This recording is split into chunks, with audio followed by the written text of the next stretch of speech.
Selamat datang di podcast SDIT Permata Hati edisi Ramadan.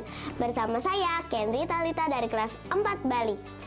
Gimana nih perasaan teman-teman semua pada bulan Ramadan yang mulai mulia ini? Pasti excited kan? Pada podcast kali ini, saya nggak sendiri loh teman-teman. Saya ditemani dengan seorang kakak yang cantik dan smart loh teman-teman. Kakak ini pernah berkuliah di luar negeri dan belajar tentang food science atau ilmu tentang makanan. Halo Kak Tartil. Halo Kenzi, apa kabar? Baik. Makasih ya sudah bersedia temani Kenzi pada podcast edisi Ramadan ini. Tentu saja. Nah, karena Ramadan sudah di depan mata dan kita di Indonesia suka bukber dengan makanan yang banyak, yuk kita ngobrol tentang makanan-makanan yang kita makan selama bulan puasa. Ayo, tentu saja.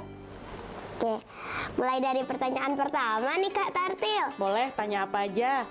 Kira-kira kebiasaan kita berpuasa di Indonesia dengan segala makanan yang disediakan saat berbuka gimana Kak?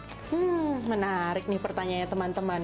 Kira-kira apa ya bedanya ya yang ngebuat Indonesia kita pada umumnya itu kira-kira yang bikin puasanya jadi beda dengan tempat yang lain?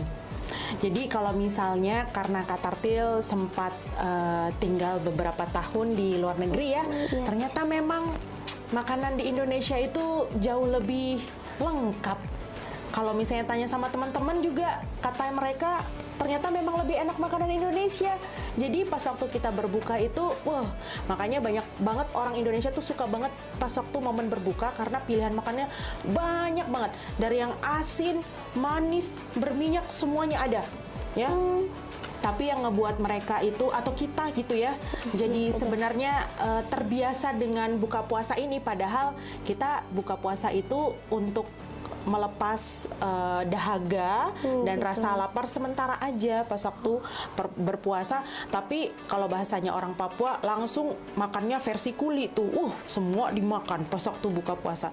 Jadi ya sebenarnya kebiasaan-kebiasaan itu yang selama ini kalau Kak Tartil amati ya, kebanyakan orang akhirnya wah perutnya kenyang, terus nanti pas waktu mau sholat maghrib nggak bisa ruku, habis sujud bangun berdiri nggak bisa berdiri, kayak gitu kan sayang banget ya teman-teman ya. Kayak gitu ya, Kak. Gitu. Nah, karena gitu Kak, adakah rekomendasi supaya kita nggak terlalu kenyang saat berbuka nih? Pertanyaan bagus ini. Jadi rekomendasinya sebenarnya sederhana aja sih ya. Teman-teman mungkin di luar sana mungkin pernah dengar istilah atau ya kita ngikutin sunnah Rasulullah SAW aja ya. Kalau misalnya kita berbuka puasa itu tuh nggak usah berlebihan. Jadi kalau bahasa kerennya itu apa namanya? Consume in moderate. Jadi mengkonsumsi makanan makanan itu dengan yang secukupnya aja. Jadi nggak usah banyak-banyak gitu ya. Kayak gimana nggak usah banyak-banyak itu, seberapa banyak? Cukup minum air putih sama makan kurma aja. Ya, tapi kalau misalnya Kenzi pengen dengan teman-teman, tapi kan banyak banget makanan yang disediakan. Aku harus gimana ini? Nanti dulu, tahan dulu, minum dulu, makan kurmanya dulu 1 sampai 3. Nanti sholat dulu, abis itu kan makanannya udah settle nih di perut kan, udah turun. Nanti bisa langsung balik lagi, bisa makan kayak gitu. Gitu Kak. Bagaimana supaya menjaga badan agar tetap fit walaupun berpuasa? Apakah makan terus sepanjang malam? Wah, itu gimana ya? Enak nggak itu? Kira-kira sebenarnya kita udah puasa 12 jam nih ya. Kak Tartil nggak tahu nih kalau Kenzi dan teman-teman udah terbiasa puasa 12 jam belum? Terbiasa 12 jam? Atau puasa setengah hari? Masih dicoba-coba kali ya. Tapi mungkin orang-orang di luar sana mikirnya udah puasa capek-capek 12 jam saya harus makan semalaman ini supaya besok saya lebih kuat lagi gitu. Kira-kira bener nggak yang kayak gitu? Kayaknya bisa bahaya buat tubuh kalau misalnya tubuh kita itu dikasih makanan terus-menerus panjang malam. Apalagi malam itu badan kita itu ditujukan untuk istirahat.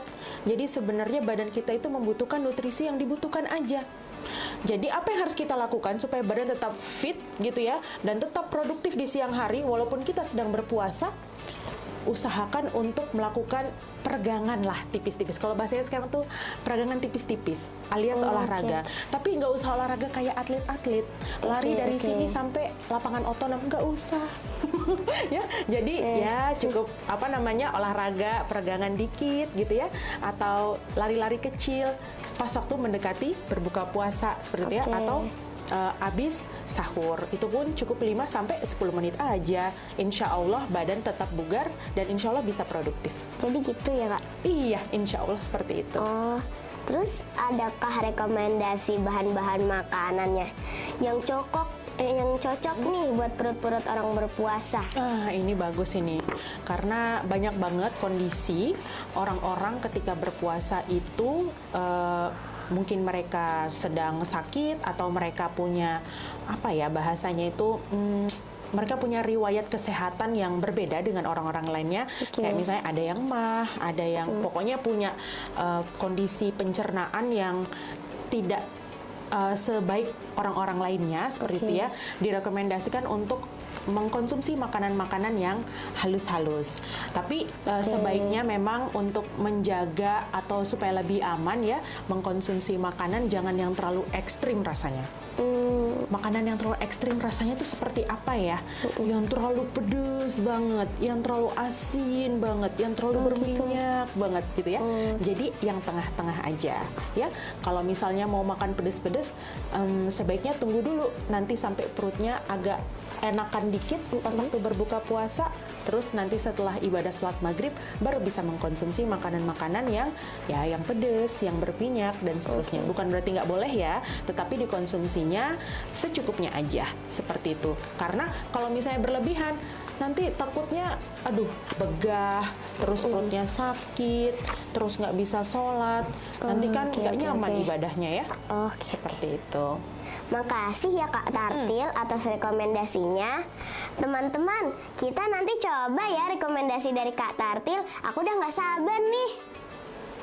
Nah, jadi gitu ya teman-teman. Seharusnya puasa itu membuat kita sehat. Tapi kalau makan pas buka puasanya berlebihan, bisa-bisa sakit deh. Terima kasih banyak ya Kak Tartil atas ilmu yang bermanfaatnya. Sama-sama. Kapan-kapan kita ngobrol lagi ya. Tentu saja, kapanpun kalau misalnya Kenzi punya pertanyaan dan teman-teman di rumah punya pertanyaan dengan Kak Tartil, bisa langsung kontak Kak Tartil sih ya di media sosial. Seperti itu. Oke deh, demikian podcast edisi Ramadan kita kali ini. Saya Kenzi dari kelas 4 Bali dan Kak Tartil mengucapkan selamat menunaikan ibadah puasa, tetap semangat dan jangan lupa makan makanan yang sehat. Sampai jumpa di podcast selanjutnya.